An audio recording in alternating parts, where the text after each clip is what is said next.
As studios are cutting jobs and closing down, games are getting more monetized, and gameplay sessions are becoming full memes. One team of less than 60 has delivered more than 35 plus major title updates to their game and a reliable promise for the future for 10 years running, all for the price of the game.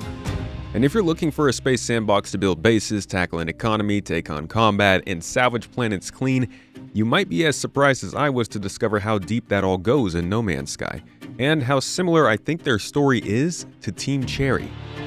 So when Hello Games reached out to sponsor this video, I thought I'd take the opportunity to show you what space exploration on easy mode looks like, why No Man's Sky is the poster child for long-term space games, and why I think there's plenty more to come in the future. Thank you for coming to my Tomato Talk.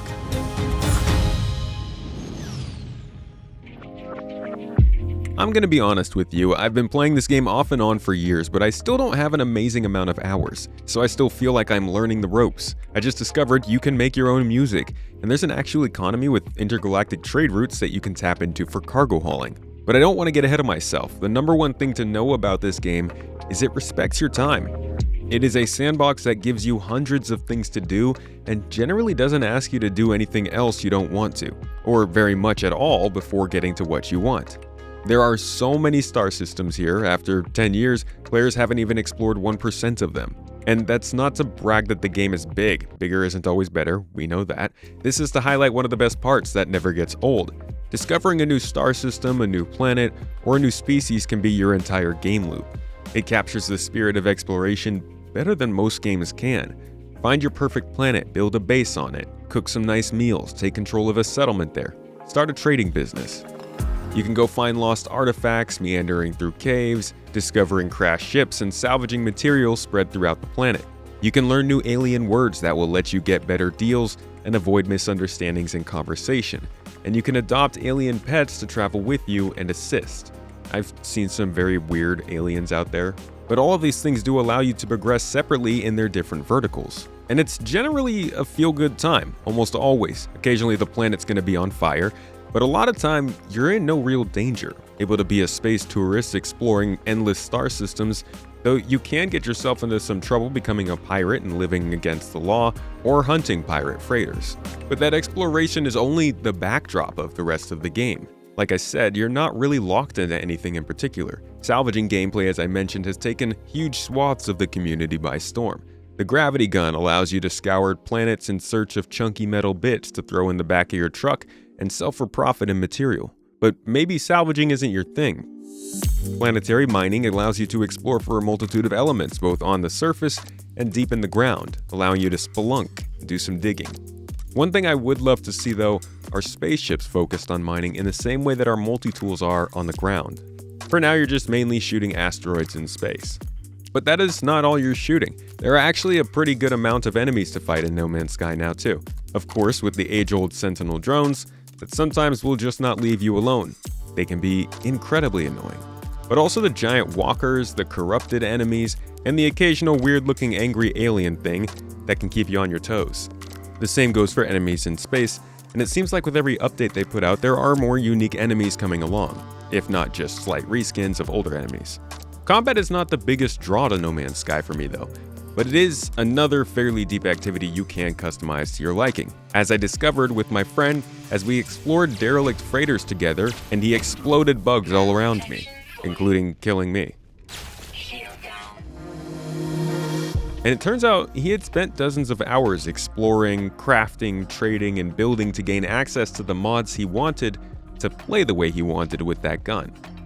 You're obviously a bit limited with the multi-tool being the whole template for your combat, but expanding that to your armor, your ground vehicle, and your ships shows how deep they've been able to build the progression into core tools across the whole game.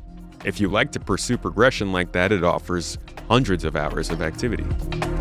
Then there's base building, which can get very custom and very big, allowing you to create a home for you and your friends, an underground lair, an observatory, or just a trade post tapping into the local economy and allowing you to send things to another star system to get more money. Seriously, there's a whole economy, it's crazy. Once you're done with base building, as of the recent Voyagers update, you can also now build a custom spaceship too. Gather your friends to explore the various star systems together. Walk around in that ship with full ship interiors, visiting other planets to build bases, taking on missions, discovering new aliens, and riding around in space in the same environment. EVAing out into space and skydiving down to the ground.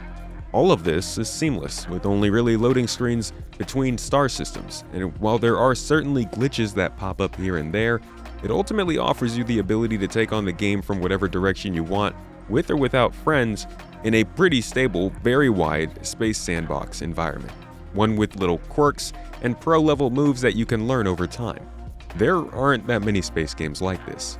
Gravity, oxygen, heat, and the dangers of space are mostly on display here in a pretty understandable and approachable, almost cozy representation. And that's pretty key to a good space game. And I've highlighted this sandbox here, but there is a story and a multitude of timed narrative content you can do as well that's pretty entertaining. But if you genuinely just want to kick back and cruise along different star systems, if you want to fish in some random distant planet and cook banger meals out of it to boost your stats, if you want to find a pocket of the galaxy where you can affect the economy to your benefit with nobody else bothering you and use that to build a fleet of freighters to fly around with you, then so be it. This might be the game for you, because it allows you to do a lot, much more than what I've told you here. But even more interesting than that is why this 10-year journey seems to only be the beginning.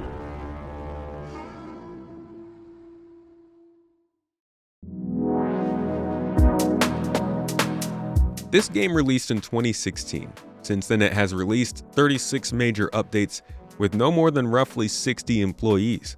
They have released across just about every single platform there is, allowed for cross-play, cross-save progression across different platforms, all for free after the initial price. A game like this isn't going anywhere soon, and the development kinda shows it. Hello Games has taken to co-developing No Man's Sky pretty closely with their upcoming title, Light No Fire. Sean Murray recently acknowledged that since the game was announced, he has basically been a black hole of news about it. That they are, quote, far beyond the point where we should have said something by now, end quote. And it reminds me of a quote from Team Cherry co-founder Ari Gibson on why Hollow Knight Silksong took so long to release. He said, quote, we've been having fun. This whole thing is just a vehicle for our creativity anyway. It's nice to make fun things. It was never stuck or anything. It was always progressing. It's just the case that we're a small team and games take a lot of time. And this just sounds exactly like what is happening at Hello Games. They are building Light No Fire and having an absolute blast seeing the community enjoy the development through what it does to No Man's Sky.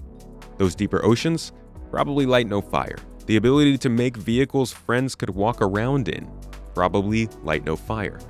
The ability to ride beasts, the improved biomes, those things are all at least beneficial to Light No Fire, and the feedback loop of building it, deploying it to No Man's Sky, and then reacting is likely driving some really good things behind the scenes. Some may say No Man's Sky offers a multitude of options, but not with the depth that they want. And I think Light No Fire shows signs of that coming as well. More modular building and multi-biome planets are just a couple of things that we see are being built for that game that very well might be passed back over to No Man's Sky. It's easy to come across a 10-year-old game and worry it might leave you stranded with no more updates and a depleting community.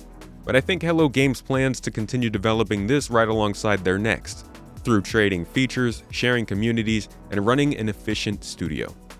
In my opinion, that is how you build a space game for the future.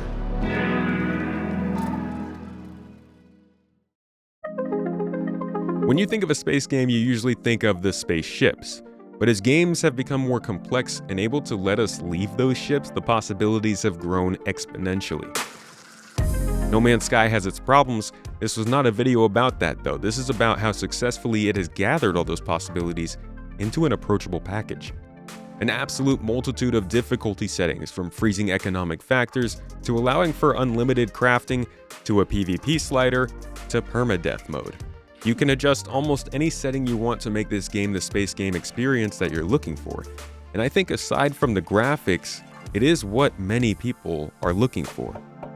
You'll be looking generally at 4-player sessions, but 16 people can get together on an instance. So this is still a very solo player focused game, but the path it has taken to get it here has brought along every type of player under the sun that enjoys a good space voyage. Keep an eye out, because the Cosmos update is coming along pretty soon to celebrate 10 years. Like I said, it's available on Steam, PlayStation, Xbox, and Switch, and you can get started now using the link in the video description to get set up for the Cosmos update. Thank you for watching this video. I hope you learned something new in this one, and I'll catch you in the next.